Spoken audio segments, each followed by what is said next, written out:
calon guru penggerak angkatan 9 dari SMA Negeri 2 Kebumen. Pada kesempatan kali ini saya bersama Bapak Yaswi. Beliau adalah guru kimia di SMA Negeri 2 Kebumen yang insya Allah akan saya supervisi besok. Assalamualaikum Pak Yaswi. Waalaikumsalam Ibu. Gimana kabarnya? Alhamdulillah baik. Alhamdulillah sehat kayaknya ini ya. Sehat. Oke ya. Jadi sebelum dilaksanakan supervisi besok, kita berbincang-bincang dulu terkait pra-observasi atau pra-supervisi, itu ya Pak Yaswi ya. Siap ya? Siap Bu. Siap ya. Jadi tujuan dari supervisi itu adalah untuk mengetahui atau mengevaluasi perjalanan Pak Yaswi di kelas. Jadi bagaimana beliau melaksanakan pembelajaran di kelas. Jadi kita adakan supervisi gitu ya. Terus adapun tujuan untuk percakapan kita kali ini terkait pra-observasi atau pra-supervisi adalah agar Bapak Yaswi itu lebih siap, lebih percaya diri sehingga nanti ketika pembelajaran di kelas bisa berjalan dengan baik, sukses dan siswa juga bisa paham gitu ya. Oke, Bapak Yaswi, ada beberapa pertanyaan terkait pra-observasi kali ini. Yang pertama, untuk materinya besok yang diambil apa Pak Yaswi? Untuk materinya besok itu sistem periodik unsur. Oke, sistem periodik unsur ya. Untuk tujuan pembelajarannya Pak Yaswi? Tujuan pembelajarannya nanti murid dapat memahami letak unsur dalam tabel periodik. Itu berdasarkan konfigurasi elektron dan juga sifat-sifatnya. Betul. Jadi siswa nanti atau murid itu nanti bisa memahami sistem periodik berdasarkan konfigurasi elektron dan sifat-sifatnya gitu ya Pak ya. Oke. Untuk area pengembangan yang ingin Bapak Yaswi kembangkan? Untuk area pengembangan yang pertama itu tentunya pengetahuan. Pengetahuan jadi tentang pemahaman konsep siswa atau murid itu terhadap sistem periodik unsur. Lalu yang kedua itu ada diskusi dan juga presentasi. Oke, jadi selain pemahaman konsep nanti juga ada penilaian di diskusi dan presentasi ya. Iya. Oke, berarti untuk diskusi presentasi ini masuk ke dalam penilaian keterampilannya ya. Oke, jadi ada dua ya, berarti penilaian konsep atau pengetahuan dan keterampilan. Iya. Oke, ada lagi? Selain itu juga pengembangan sosial emosional peserta didik itu yang dimiliki murid. Oke, ya. Jadi biar ini ya lebih paham lagi panjenengan memahami anak untuk terkait sosial emosionalnya siswa gitu ya, atau murid gitu ya. Oke. Ya, berikutnya untuk rancangan yang akan diterapkan ya, jadi beberapa rancangan yang akan diterapkan. Yang pertanyaan yang pertama adalah strategi yang akan diambil. Nopo Pak Yaswi. Jadi untuk strategi yang saya ambil itu pembelajaran berdiferensiasi yang terintegrasi dengan PSE atau pembelajaran sosial emosional. Jadi nanti itu pembelajarannya berkelompok sesuai dengan kedekatan emosional peserta didik. Kemampuan kedekatan emosionalnya peserta didik gitu ya, untuk mengumpulkan. Oke, ya mantap banget itu Pak. Oke. Ya, itu untuk strateginya. Untuk modelnya Pak Yaswi? Untuk modelnya saya menggunakan guided discovery learning. Discovery learning. Jadi discovery learning yang di-guide oleh guru mentornya ya, guru ya. Oke, siap. Oke. Untuk metodenya? Untuk metode nanti diskusi berkelompok. Jadi dalam diskusi tersebut nanti peserta didik diberi penugasan, tugas atau LKM. Setelah menyelesaikan tugasnya nanti peserta didik diminta untuk presentasi. Oh gitu. Jadi nanti berarti ada lembar kerjanya ya Pak Yaswi? Iya. Jadi kurang lebih medianya itu ada LKM, ada video. Video itu nanti digunakan sebagai pemantik ketika merumuskan masalah. Lalu juga nanti ada modul ajar digunakan untuk sumber belajarnya peserta didik itu. Terus juga selain itu ada PowerPoint dan laptop, proyektor juga. Jadi itu bisa digunakan untuk intro, untuk kegiatan pembuka dari saya untuk memberikan stimulusnya ya. Iya, jadi nanti ada medianya, ada yang digunakan, ada laptop terutama, ada proyektor berarti jadi satu, ada video, ada modulnya, ada aplikasi PowerPoint, ada lembar kerjanya gitu ya. Tadi namanya apa, LKM, lembar kerja murid gitu ya. Terus yang berikutnya selain itu berarti apa? Sudah itu tak ya? Sudah. Nah, ya paling tidak papan tulis gitu lah ya. Papan tulis dan spidol, penghapus. Oke. Ya, itu untuk rancangan yang akan diterapkan besok. Lanjut untuk supervisi, kira-kira mau diambil hari apa, kelas mana, dan jam berapa? Untuk supervisi besok hari Selasa. Selasa ya. Di kelas 10D itu ada di jam 45 dan 6. Oke, berarti di hari Selasa kelas 10D jam 4.56 gitu ya Pak Yaswi. Ya, insya Allah akan saya dampingi, saya akan masuk ruangan bersama Bapak Yaswi bersama-sama untuk melakukan supervisi, di mana nanti saya akan melihat dan mencatat ya, jadi apa-apa yang terjadi di dalam kelas gitu ya. Selanjutnya nanti setelah supervisi nanti akan saya adakan pasca supervisi, di mana pasca itu nanti kita akan berdialog membahas terkait apa yang sudah terjadi di dalam kelas gitu ya. Ya, mungkin hanya itu untuk percakapan kita di hari ini terkait pra observasi atau pra supervisi. Tapi sebelum saya akhiri, ada dua pertanyaan ini Pak Yasri. Bagaimana rasanya ketika saya lakukan pra supervisi? Kalau dari saya pribadi, saya merasa senang ya Bu, karena setidaknya saya menjadi lebih siap untuk melakukan kegiatan pembelajaran besok seperti itu. Jadi senang ya Pak Yasri ya, tidak tertekan ya? Tidak. Oke, ya, terima kasih. Ya, untuk pertanyaan yang berikutnya, apa yang Pak Yasri dapatkan dari percakapan kita kali ini?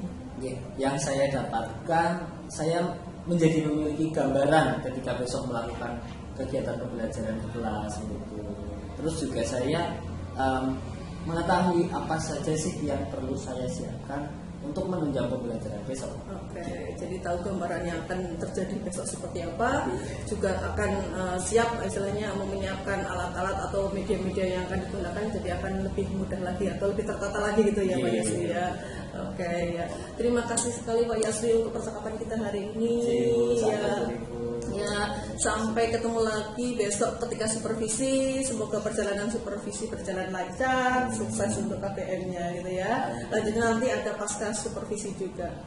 Oke ya, terima kasih Pak Yasri. Oke ya, jadi untuk pra observasi saya akhiri sampai di sini. Akhir kata, wassalamualaikum warahmatullahi wabarakatuh.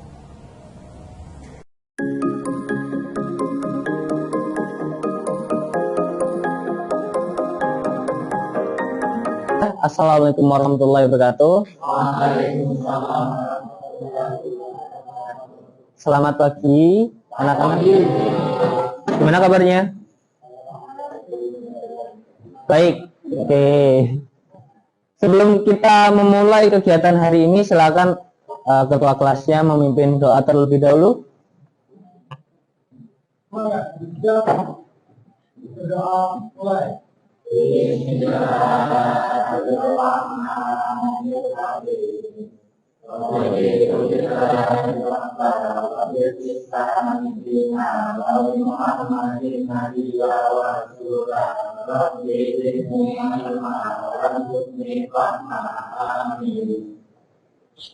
Amin ya robbal alamin. Oke. Sebelumnya saya absen terlebih dahulu ya. Adakah yang tidak berangkat hari ini? Siapa? Gali. Gali kenapa Gali? Mungkin kehujanan ya. Udah hanya Gali. Oke, karena cuaca juga hujan, lagi sering mendung, jangan lupa jaga kesehatan, minum vitamin juga perlu gitu ya.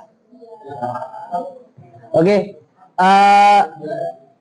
Kita mulai kegiatan hari ini. Mungkin sebelumnya saya ingin bertanya terlebih dahulu sebelum kita lanjut ke materi sifat keperiodikan.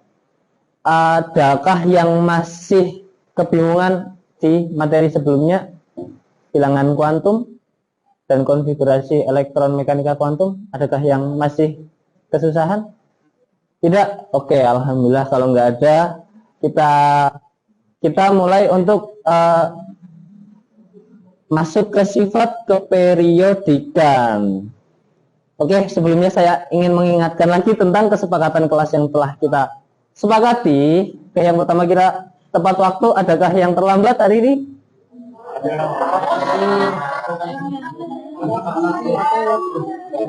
Kenapa? Hujan.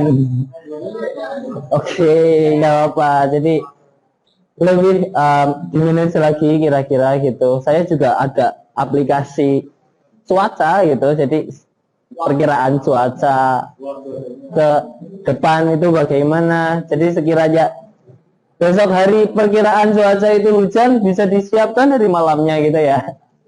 Nah, yang kedua kesepakatan yang kedua kita menghargai sesama, respect each other gitu ya. Lalu yang ketiga kita telah menyepakati untuk aktif dalam pembelajaran. Keaktifan ini juga nanti akan saya ambil nilainya ketika nanti kalian berdiskusi bersama kelompok gitu. Terus lalu kesepakatan yang terakhir selalu menjaga kebersihan. Coba dicek dulu di mejanya apakah sudah bersih, sudah siap untuk dibersihkan terlebih dahulu. Oke, jika sudah bersih, kita mulai kegiatan hari ini ya. Oke, tujuan pembelajaran kita hari ini itu ada dua. Yang pertama kita akan mencari tahu apa sih pengertian dari jari-jari atom, energi ionisasi, afinitas elektron, dan juga keelektronegatifan. Nah, itu keempat itu merupakan salah satu sifat keperiodikan gitu. Lalu yang kedua, kita juga akan mencari tahu kecenderungan jari-jari atom, energi ionisasi, afinitas elektron, dan keelektronegatifan dalam periode dan golongan berdasarkan tabel atau grafik gitu. Jadi kita tahu ya, hari ini kita akan membahas apa? Sifat keperiodikan.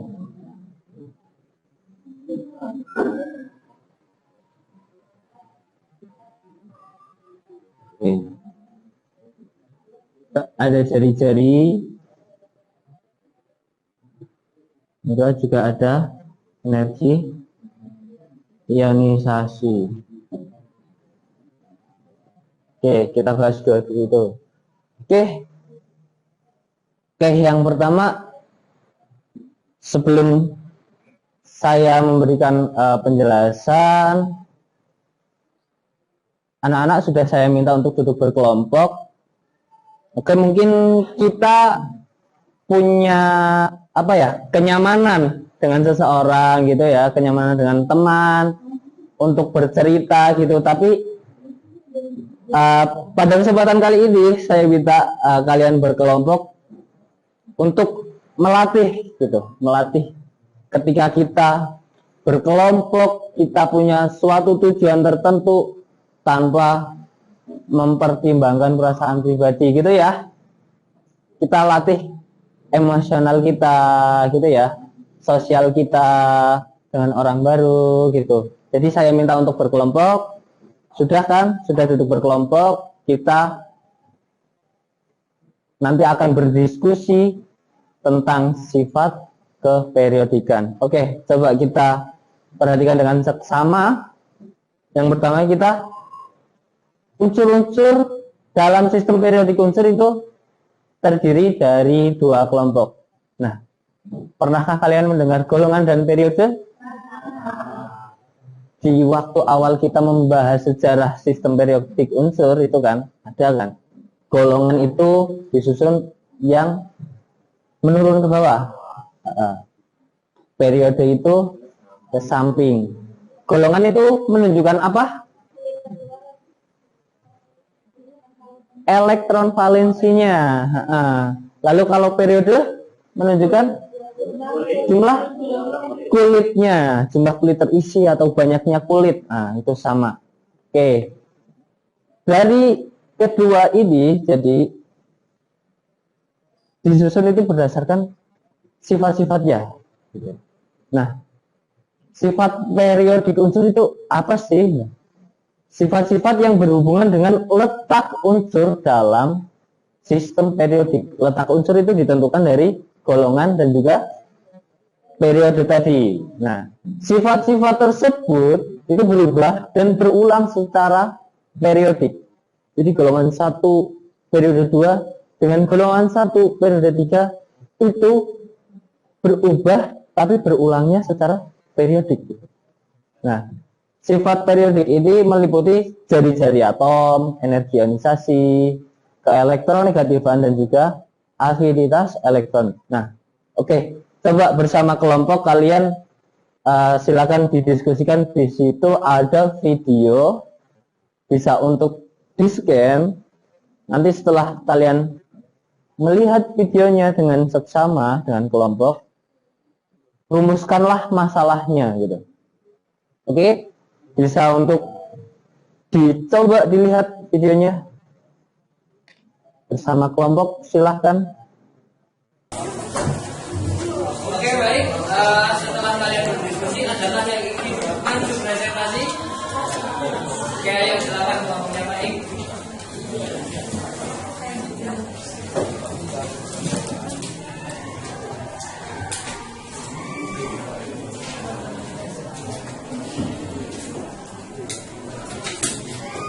Assalamualaikum warahmatullahi wabarakatuh. Waalaikumsalam warahmatullahi wabarakatuh. Kami dari kelompok Dunia akan mempresentasikan hasil diskusi kami tentang jadi-jadi dan ionisasi. Sebelumnya perkenalkan anggota kelompok kami. Yang pertama ada saya, Mas Faikaska, nomor 21.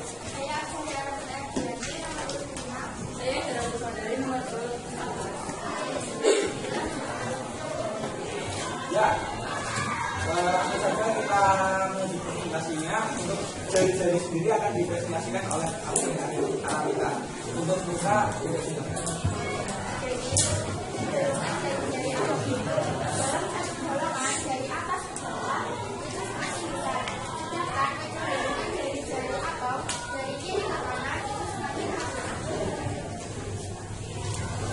Ya.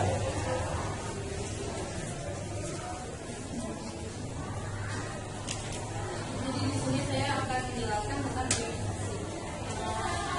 Jadi apa sih ionisasi itu? Ionisasi, energi ionisasi adalah energi yang dibutuhkan untuk melepas elektron dari tiap ionisasi ke dalam keadaan gas. Kecenderungan ionisasi itu sendiri dalam satu golongan semakin kecil dari atas ke bawah, sedangkan dari satu periode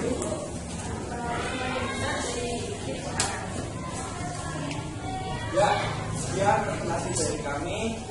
Semoga bisa memberi manfaat bagi kita semua. Pastinya banyak kesalahan kata maupun perbuatan. Kami mohon maaf sebesar-besarnya. Akhir kata, wabillahi taufiq wal hidayah. Wassalamualaikum warahmatullahi wabarakatuh. Waalaikumsalam.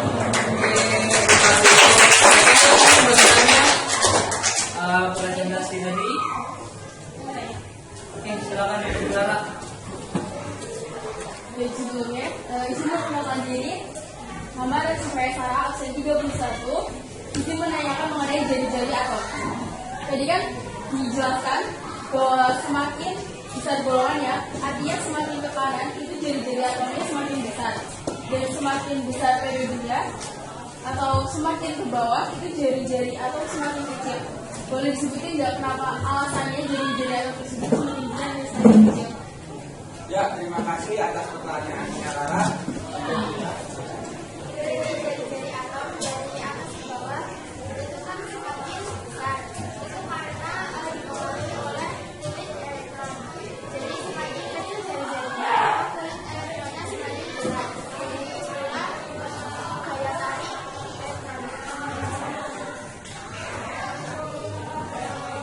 Ya, Rara, apakah sudah cukup?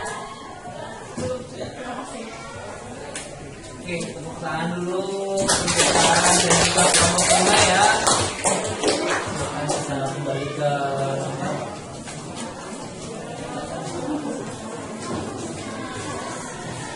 Oke, baik sekali. Presentasinya mungkin akan saya generalisir ya. Tadi pertanyaan Rara juga bagus. Mengapa dalam satu periode semakin kanan dengan bertambahnya nomor atom itu jari-jarinya semakin kecil? Tadi juga sudah disebutkan gaya tarik. Jadi elektronnya itu akan tertarik oleh inti atomnya. Inti atom itu kan memiliki muatan positif. Elektron itu muatannya negatif. Semakin bertambahnya elektron, semakin bertambahnya elektron valensi di kulit terluar. Bayangkan saja ketika saya menarik 1 elektron dan juga menarik 7 elektron gitu. Itu kan jaraknya menjadi semakin kecil. Itulah yang menyebabkan. Jadi di sini ada muatan inti namanya. Muatan inti itu nomor atom gitu. Jadi dalam satu periode dari itu karena jumlah kulit tetap, tapi muatan intinya yang bertambah. Muatan intinya bertambah, jumlah elektronnya pun juga bertambah. Hal tersebut yang mengakibatkan adanya gaya tarik menarik. Gaya tarik menariknya semakin besar, semakin kuat, maka dari itu yang menyebabkan jari-jarinya dalam satu periode dalam kulit yang sama tapi semakin kecil. Lalu secara ringkas digambarkan seperti ini ya. Semakin bertambahnya golongan semakin kecil, semakin bertambahnya periode semakin besar. Lalu energi ionisasi tadi juga sudah disebutkan. Energi ionisasi adalah energi yang diperlukan untuk melepas elektron yang paling lemah atau yang paling luar. Elektron di kulit terluar, elektron valensi. Jadi secara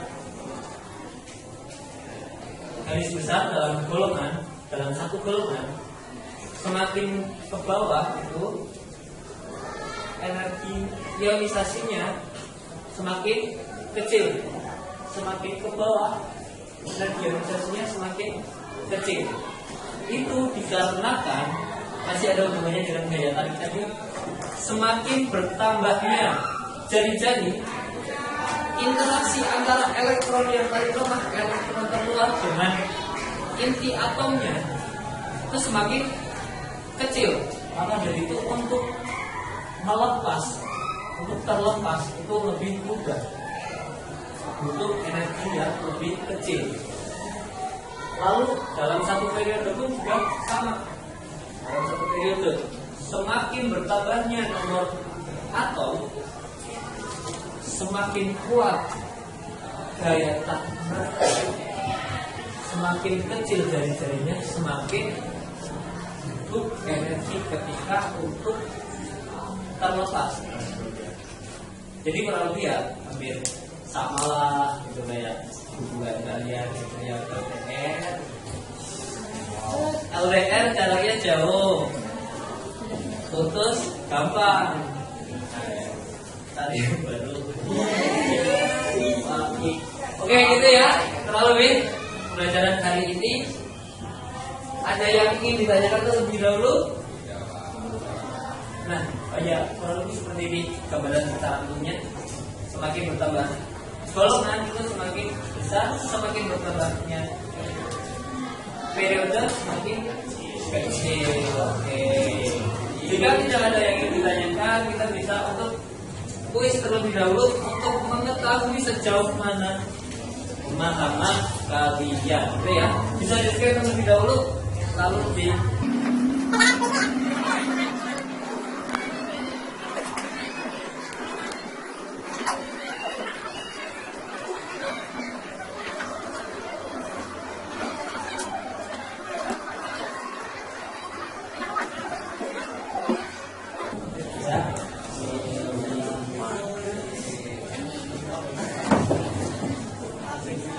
sudah? Gimana? Gimana soalnya?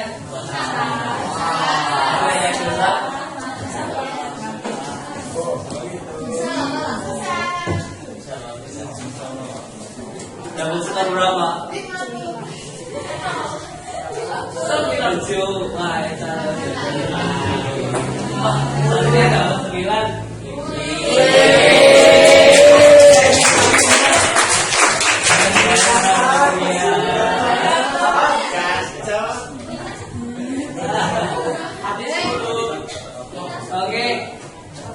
Oke, mungkin itu bisa dijadikan untuk refleksi kalian sendiri bagaimana terhadap pemahaman materi kita hari ini, gitu ya. Oke, kita refleksi dulu sejenak apa yang kalian dapatkan hari ini. Tentang jadi atau mengikuti ionisasi ya. Oke, jadi dalam tabel periodik itu memang disusun seperti itu, ada golongan, ada periode juga. Sudah disetting memang sama yang buat, disusun sedemikian rupa gitu. Jadi ingatkan dari perkembangan sistem periodik unsur yang sebelumnya sistemnya oktav, lalu mulai Mendeleev, ya ingat akhirnya modern dan juga sudah ditentukan juga jari-jarinya ionisasi seperti itu. Oke, sebelum saya akhiri kegiatan hari ini, ada yang ingin disampaikan dari kalian? Gimana kuisnya kurang banyak? Kurang banyak.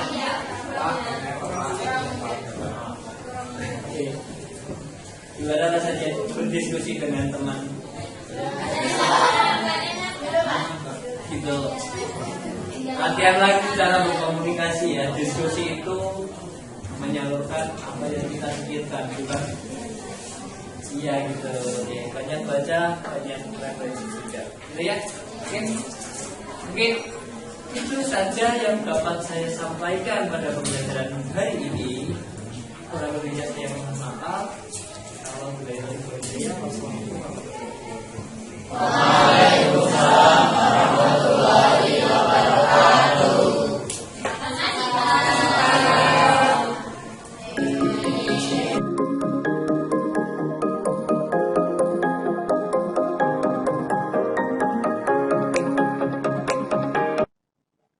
Assalamualaikum warahmatullahi wabarakatuh. Masih bersama saya Indriati, calon guru penggerak angkatan 9 dari SMA Negeri 2 Kebumen. Ya.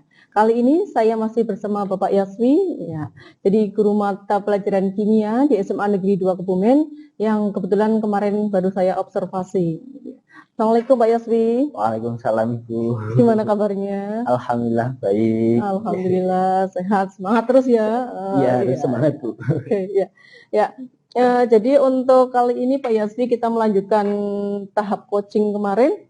Jadi yang pertama kita ada pra observasi, lanjut ada observasi kemarin pelaksanaannya, dan hari ini adalah pasca observasi. Ya. Jadi untuk tujuan dari pasca observasi ini adalah untuk saling merefleksi diri gitu ya. Jadi kegiatan saat kemarin ada hal-hal baik ataupun ada kendala-kendala, kita refleksi bareng-bareng gitu ya di pasca observasi ini Pak Yaswi. Siap Pak Yaswi? Siap Ibu. Siap dengan pertanyaan-pertanyaan saya nggih? Ya. Oke ya. Pertanyaan perdana ini Pak Yaswi, kemarin sudah terlaksana proses pembelajaran, apa yang dirasakan ketika saya observasi? Jujur kalau yang saya rasakan itu sedikit gugup ya Bu. Karena mungkin biasanya pembelajaran itu biasa tidak ada yang mengobservasi. Tidak ada yang ngintip di belakang gitu ya. Terus ada yang ngintip, terus rasanya gimana gitu ya. Deg-degan. Wajar sih kayaknya hampir semua orang kayaknya sama seperti itu loh Pak Yaswi. Oke ya. Terus selanjutnya Pak Yaswi, untuk kegiatan pembelajaran kemarin sudah sesuai rencana apa belum ya? Alhamdulillah sesuai rencana, berdasarkan apa yang telah saya siapkan, saya rencanakan seperti itu. Cuma mungkin ada beberapa kendala seperti kendala teknis. Oh gitu, ada kendalanya juga ya. Walaupun kemarin Bang Pak lihat sudah berjalan lancar lah ya, ada kendala. Kira-kira kendalanya apa Pak Yasli? Kalau kendala yang saya rasakan itu peserta didik merasa kurang nyaman ketika sudah dikelompokkan seperti itu. Nah, ketidaknyamanan ini dikarenakan peserta didik menganggap teman yang satu kelompoknya ini bukan circle-nya bukan seperti itu, circle-nya Bu. gitu ya, bukan teman ngobrolnya dia, Bukan teman ngobrolnya curhatnya dia gitu ya. gitu. Oh gitu. Padahal kemarin Pak Yasli sudah mengelompokkan berdasarkan apa Pak Yasli? Berdasarkan kedekatan itu, Bu. Sudah Jadi, ya, sudah iya, berdasarkan sudah, itu ya. Tapi sudah. ternyata ada yang kurang dekat gitu Ada ya yang kelompoknya ya, gitu ya. Namanya anak masih ada aja yang kurang Masih gitu ada ya. yang kurang dekat. Ya, jadi itu kendalanya gitu Pak Yasli. Terus akibatnya apa kemarin ketika anak tidak merasa satu circle itu? Ya, akibatnya itu peserta didik kurang aktif dalam diskusi tersebut. Jadi mau tidak mau saya sebagai guru itu harus memberikan pemahaman bahwa kalau besok setelah sekolah, setelah kuliah, ketika kembali ke masyarakat, kembali ke dunia kerja seperti itu, kita akan dihadapkan pada suatu kelompok, kita akan dipertemukan dengan suatu kelompok yang mungkin saja kita belum bisa nyaman di kelompok tersebut gitu. Pasti akan ketemu sesuatu atau seseorang yang berbeda gitu ya. Paling tidak ketika sudah belajar di sekolah seperti apa prosesnya biar sosialisasi kedepannya juga lebih baik gitu ya. Sosialisasinya lebih baik, komunikasinya juga jadi lebih baik, jadi sosial emosionalnya terasah seperti itu. Ya, oke. Ya, berarti dengan kegiatan kemarin sudah seberapa puas Pak Yaswi? Kalau menurut saya pribadi kepuasan itu relatif gitu. Jadi dalam melihat kepuasan saya kembali lagi ke tujuan pembelajaran, ketercapaian tujuan pembelajaran. Alhamdulillah kemarin juga anak-anak diskusi juga lancar. Terus dari segi keterampilan anak-anak juga ada yang presentasi dan juga ada timbal balik dari audiensnya, dari teman-teman yang mendengarkan presentasinya gitu. Terus juga dari segi pengetahuan di akhir pembelajaran kemarin juga sudah dilaksanakan kuis. Gitu. Oke ya. Jadi dari area pengembangan yang kemarin Pak Yaswi sampaikan, ternyata yang pengetahuan juga sudah terlaksana ya dengan adanya kuis. Tuh yang keterampilan juga sudah ada dengan adanya diskusi aktif dari audien dan narasumbernya gitu ya. Terus untuk yang berikutnya ada satu lagi yang sosial emosionalnya Pak Yaswi ya. Itu juga sudah terlaksana ya. Iya, alhamdulillah sudah. Oke ya, berarti ya puasnya betul relatif gitu ya. Oke, dari situ hal positif apa yang Pak Yaswi bisa rasakan ketika kemarin melaksanakan? Kalau saya pribadi itu hal positif yang sudah dilakukan itu dengan memberikan media belajar yang variatif gitu. Yang variatif ya. Jadi anak sudah saya berikan ada video, ada modul untuk dibaca dan juga ada PowerPoint. Jadi peserta didik itu bebas untuk milih gitu ya. Berarti sumber belajar. Dari gaya belajar untuk yang kinestetiknya ada gitu ya, yang auditorinya juga ada gitu ya, udah lengkap gitu ya. Oke ya. Untuk selanjutnya Pak Yaswi, rencana tindak lanjut Pak Yaswi untuk kedepannya kira-kira bagaimana dengan dari ada kendala-kendala tadi? Kalau dari kendala-kendala tadi mungkin saya akan menyiapkan rencana pembelajaran yang lebih inovatif lagi, agar peserta didik itu merasa terfasilitasi gitu, terfasilitasi dan juga lebih beragam model medianya, sumber belajarnya juga, bahan ajarnya gitu ya. Kalau kemarin kan baru bahan ajarnya saja. Jadi ini bahan ajar tapi macam-macam dalam bentuk versi yang beda-beda ya, untuk mewakili dari berbagai gaya belajar mungkin ya, biar proses berdiferensiasinya berhasil gitu ya. Ya. Mantap sekali Pak Yaswi ya. Kira-kira mau dilaksanakan kapan itu? Insya Allah minggu depan ya. Bagus sekali untuk tindak lanjut dan apa yang akan Pak Yaswi laksanakan besok. Semoga hasilnya lebih baik. Saya tunggu praktik baiknya dari Pak Yaswi, cerita-ceritanya saya tunggu selalu gitu ya. Atau kita saling sharing gitu ya, bahwa nanti juga saya belum tentu saya itu paling benar tuh ya. Jadi nanti kita sharing. Mari kita berbagi praktik baik gitu ya Pak Yaswi ya. Iya, Bu. Oke ya, terima kasih untuk pasca observasinya Pak Yaswi. Kembali Sukses kasih, selalu. Bu. Amin amin. Ya, demikian untuk pasca observasi dari saya. Saya akhiri. Wassalamualaikum warahmatullahi wabarakatuh.